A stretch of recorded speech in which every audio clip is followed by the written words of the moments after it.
मनीष सिसोदिया की मुश्किलें बढ़ती हुई नजर आ रही हैं। कल सीबीआई ने उनके ठिकानों के ऊपर, उनके घर के ऊपर रेड की थी। सीबीआई की ओर से लुकआउट नोटिस जारी कर दिया गया है मनीष सिसोदिया के बारे में कि वह देश से कहीं बाहर ना चले जाएं।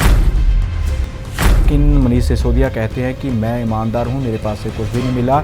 और साथ ही उन्होंने यह भी कहा था जब रेड चल रही थी कि जो लोग ईमानदार होते हैं उन्हीं के ऊपर ही रेड पड़ती है।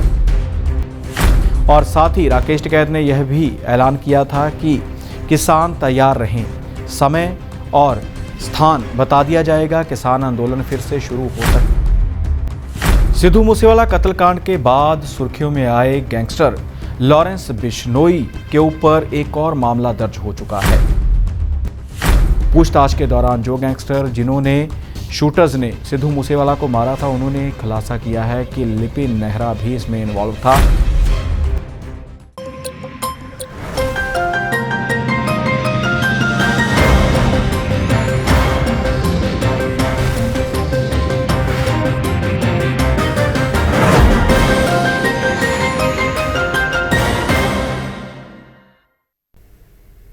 नमस्कार, D5 चैनल हिंदी का खास कार्यक्रम खुलासा न्यूज का देख रहे देश विदेश के दर्शकों का मैं धर्मेंद्र संधू स्वागत करता हूं। इस कार्यक्रम में विभिन्न खबरों व मुद्दों के ऊपर चर्चा करते हैं और सबसे बड़ी व अहम खबर दिल्ली के उप मुख्यमंत्री मनीष सिसोदिया के साथ जुड़ी हुई सामने आ रही है। मनीष सिसोदिया की मुश्किलें बढ़ती हुई नजर आ रही हैं। कल सीबीआई ने उनके ठिकानों के ऊपर, उनके घर के ऊपर रेड की थी और इसी दौरान अब जो बड़ी खबर आपको बताने जा रहे हैं वो ये है कि सीबीआई की ओर से लुकआउट नोटिस जारी कर दिया गया है मनीष सिसोदिया के बारे में कि वह देश से कहीं बाहर ना चले जाएं। तो इसी के चलते मनीष सिसोदिया ने भी केंद्र सरकार को निशाने के ऊपर लिया है, भाजपा को निशाने के ऊपर लिया है। उनका कहना है कि सीबीआई की रेड मेरे ऊपर हुई है, वो ऊपर से आदेश हुए थे, जो उनका बयान है। इसी के चलते उन्होंने ट्वीट भी किया है अपने लुकआउट नोटिस को लेकर। उन्होंने लिखा है कि आपकी सारी रेड फेल हो गई, कुछ भी नहीं मिला, एक पैसे की हेरा फेरी नहीं मिली। जो उनका ट्वीट है, आपको वो ट्वीट बता रहे हैं। अब आपने लुकआउट नोटिस जारी किया है कि मनीष सिसोदिया मिल नहीं रहा। और साथ ही उन्होंने कहा है कि ये क्या नौटंकी है मोदी जी। निशाना साध दिया उन्होंने भाजपा के ऊपर, देश के प्रधानमंत्री नरेंद्र मोदी के ऊपर। उन्होंने कहा है कि मैं दिल्ली में ही हूं और मुझे बता दो कि मैंने कहां आना है। इसके चलते लुकआउट नोटिस जारी करने का कोई भी मतलब ही नहीं बनता। और साथ ही लुकआउट सर्कुलर भी जारी किया गया है। इसी के चलते 12 लोगों के खिलाफ यह सर्कुलर जारी किया गया है। और बात दोनों नोटिस की और सर्कुलर की जाए तो दोनों में कोई खास अंतर नहीं होता। ये केवल एजेंसियों को जारी किया जाता है कि जिसके बारे में कोई जांच चल रही है, जिसके ऊपर कोई आपराधिक मामला दर्ज हो चुका है, उसे निगरानी में रखा जाए, उसे बाहर ना जाने दिया जाए, कि विदेश ना चला जाए, जिसके चलते जांच प्रभावित हो सकती है। और ये सर्कुलर जारी किया गया है, साथ ही नोटिस भी जारी किया गया है। जो इनके साथ अन्य लोग थे उनको ये सर्कुलर जारी किया है, 12 लोगों को। और लुकआउट नोटिस मनीष सिसोदिया का जारी किया गया है। आपको बता दें कि आम आदमी पार्टी की सरकार पंजाब में भी बन चुकी है। इससे पहले दिल्ली में भी आम आदमी पार्टी की सरकार है। और जो मुकाबला माना जा रहा है, खासकर गुजरात व हिमाचल प्रदेश में जो विधानसभा चुनाव होने हैं, उनमें मुकाबला आम आदमी पार्टी व भाजपा के बीच ही माना जा रहा है। कांग्रेस काफ़ी पीछे जा चुकी है क्योंकि पंजाब में भी कांग्रेस को बहुत कम सीटें मिली थी। इसके अलावा जितने भी अन्य राज्यों में 4 अन्य राज्य थे पंजाब के अलावा, उनमें चुनाव हुए थे, वहां पर भी कांग्रेस काफ़ी पीछे चली गई थी। तो अब आम आदमी पार्टी लगातार अपना चुनावी प्रचार करती हुई भी नजर आ रही है। अपनी जितनी भी उनकी नीतियां हैं उसका भी प्रचार कर रही है। और कुछ दिन पहले ही हिमाचल प्रदेश में चुनाव प्रचार करने के लिए मनीष सिसोदिया पहुंचे थे। साथ में पंजाब के मुख्यमंत्री भगवंत सिंह मान भी पहुंचे हुए थे। और जब वो वापस आए तो उससे एक आध दिन के बाद ही सीबीआई की रेड उनके ठिकानों पर पड़ी। काफ़ी जो लंबा समय तक पूछताछ चली, जांच चली, लेकिन मनीष सिसोदिया कहते हैं कि मैं ईमानदार हूं, मेरे पास से कुछ भी नहीं मिला। और साथ ही उन्होंने ये भी कहा था जब रेड चल रही थी कि जो लोग ईमानदार होते हैं उन्हीं के ऊपर ही रेड पड़ती है और हम विकास की ओर ले जाना चाहते हैं भारत को, लेकिन ये लोग ऐसे करके हमारे कामों को रोकने की कोशिश कर रहे हैं। और डर सता रहा है भाजपा को। आम आदमी पार्टी का लोकप्रियता बढ़ रही है केजरीवाल की, उसे देखकर भाजपा बौखला चुकी है। अब देखना होगा कि लुकआउट नोटिस जारी हो चुका है, इसके चलते और क्या मुश्किलें मनीष सिसोदिया की बढ़ती हैं। और साथ ही आपको बता दें कि ये मामला जुड़ा हुआ है आबकारी नीति के साथ। एक्साइज नीति लेकर आई थी दिल्ली सरकार, उसमें घोटाले के आरोप लगे हैं मनीष सिसोदिया के ऊपर। और साथ ही पंजाब में भी आम आदमी पार्टी की सरकार है, तो आम आदमी पार्टी की सरकार भी जो नई नीति लेकर आई है, शराब नीति, आबकारी नीति, उसको लेकर भी सवाल खड़े हो रहे हैं। विपक्ष जो कांग्रेस है इस समय विधानसभा में पंजाब में, उन्होंने कहा है कि हम जल्द ही राज्यपाल से मुलाकात करेंगे, उनको ज्ञापन सौंपा जाएगा और पंजाब की जो नीति है, आबकारी नीति है, उसकी भी जांच सीबीआई से करवाई जाए। ये जो लीडर ऑफ ऑपोजिशन है प्रताप सिंह बाजवा, उन्होंने मांग रखी है। उत्तर प्रदेश के लखीमपुर खीरी में चल रहा धरना समाप्त हो चुका है। किसानों की ओर से 75 घंटे का धरना प्रदर्शन किया गया था। संयुक्त किसान मोर्चे ने ये कॉल दी थी। संयुक्त किसान मोर्चा कहता है कि हमारी मांगें अभी पूर्ण नहीं हुई, इसी के चलते लगातार प्रदर्शन करने पड़ रहे हैं। और साथ ही मुख्य रूप से अजय मिश्रा जो केंद्रीय मंत्री हैं, उनके ऊपर भी जो आरोप लगे थे कि उनके बेटे ने गाड़ी किसानों के ऊपर चढ़ाई थी, किसानों को रौंदा था, जिसके चलते 4 किसानों की जान चली गई थी। उसके ऊपर कार्रवाई की जाए, उसे बर्खास्त किया जाए और जितने किसानों को जेल में बंद किया गया उन्हें रिहा किया जाए। एमएसपी के ऊपर गारंटी दी जाए। गन्ने की फसल की बकाया राशि जो अभी तक किसानों को नहीं मिली वो भी जल्द रिलीज की जाए।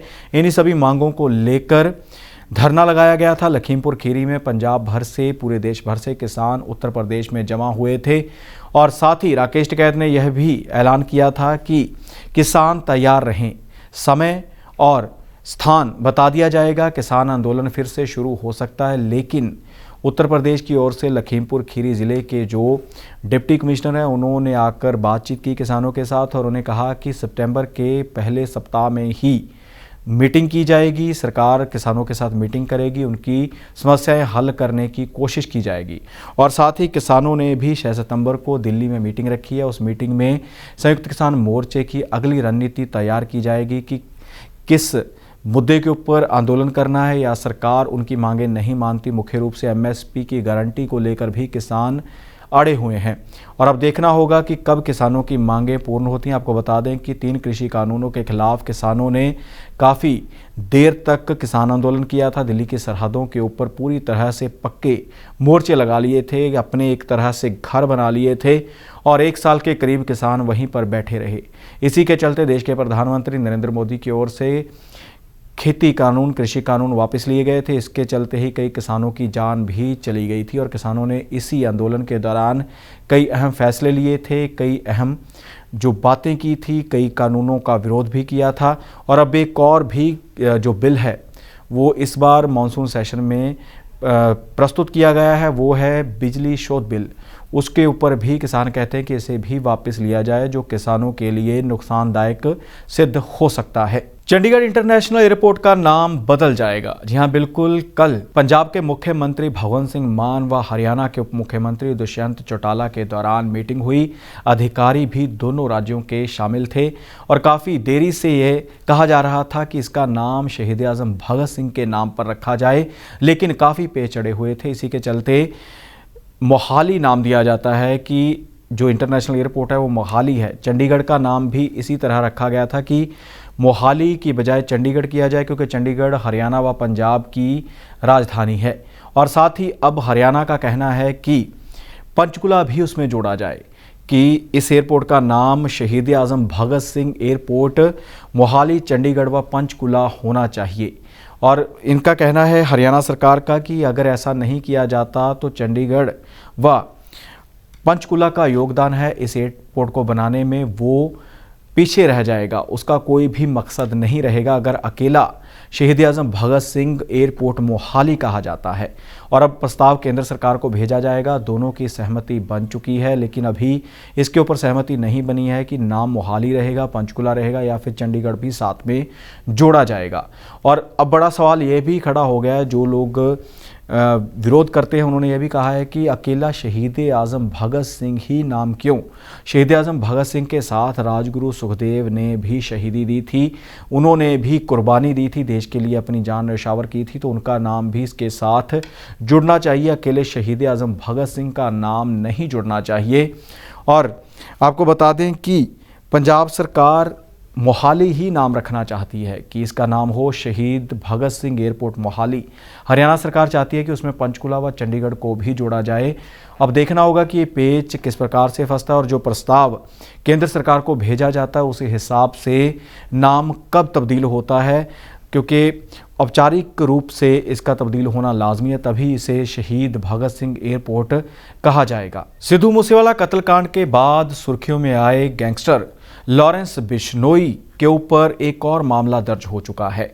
सिद्धू मूसेवाला से हटकर ये मामला है, उस मामले के अलावा एक मामला है जो पंजाब पुलिस के स्टेट क्राइम विंग की ओर से मोहाली में जो है दर्ज किया गया है। मामला यह है कि लॉरेंस बिश्नोई ने सिद्धू मूसेवाला के कत्ल से कुछ दिन पहले ही अपने 2 भाइयों को विदेश भेजा था और नकली पासपोर्ट बनाए गए थे, और जो भाई भेजे थे वो सचिन बिश्नोई व अनमोल बिश्नोई थे जो विदेश में जा चुके हैं, तो उनके ऊपर भी कार्रवाई होने की संभावना बनती हुई नज़र आ रही है। इसी के चलते जो ट्रैवल एजेंट जिनके माध्यम से वह गए थे उनको भी इस मामले में नामजद किया गया है। और बड़े सवाल पंजाब पुलिस के ऊपर भी खड़े हो चुके हैं, क्योंकि पंजाब पुलिस की वेरिफिकेशन पासपोर्ट बनाने, पासपोर्ट अप्लाई करने में काफ़ी अहम मानी जाती है। जब पासपोर्ट बनता है तो उसकी जो वेरिफिकेशन आती है पासपोर्ट के लिए, घर पर पुलिस पहुंचती है, आपको थाने भी बुलाया जा सकता है, आपकी पूरी वेरिफिकेशन की जाती है कि आपके ऊपर कोई आपराधिक मामला तो दर्ज नहीं, आप जहां पर रहते हैं कितने समय से रह रहे हैं, और इसके लिए गवाही वगैरह भी होती है। लेकिन पंजाब पुलिस जिसने यह काम करना था वो कहां पर चूक कर गई, किस प्रकार से वेरिफिकेशन हुई और किस तरह से 2 लोग जो हैं वो विदेश चले गए।